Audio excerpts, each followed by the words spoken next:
আমাদের দর্শকদের অভিযোগ, আমাদের স্পন্সররা নাকি আমাদের দর্শকদের সাথে প্রতারণা করছে। কিভাবে শুনবেন?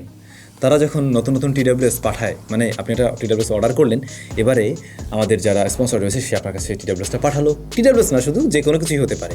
আপনি যখন চার্জ দিচ্ছেন দেখছেন আপনারটা চার্জ হচ্ছে না, এবার আপনি তাদেরকে ফোন করছেন, ভাই কী একটা জিনিস দিলেন, নষ্ট জিনিস, তার মানে আপনি আমার সাথে প্রতারণা করছেন, বা তারা ধরে নিচ্ছে যে প্রতারণা করছে।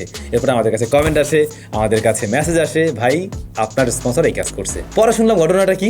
ঘটনা হচ্ছে এই যে এই ধরনের টিডাব্লিউএস বলেন, মাইক্রোফোন বলেন, এইগুলোর যে চার্জিং টার্মিনাল ওইটার উপর একটা স্টিকার লাগানো থাকে, নতুন অবস্থায় একটা স্টিকার দেওয়া থাকে। এখন অনেকে ওই স্টিকার থাকা অবস্থায় আপনি চার্জ করছেন বারবার, বাট আপনার জিনিস তো চার্জ হচ্ছে না, ওপেন হচ্ছে না, ওদিকে আপনি মনে করছেন জিনিসটা নকল। ভাই ব্যাপারটা খুব সিম্পল। আপনি যখন আনবক্সিং করবেন দেখবেন কোনো জায়গায় এরকম স্টিকার লাগানো আছে কিনা।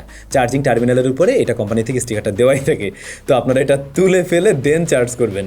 এই জিনিসও যে মানুষকে বলা লাগবে আমি জীবনও ভাবি নাই, তাইলে আমি আমার রিভিউতে ডেফিনেটলি বলতাম।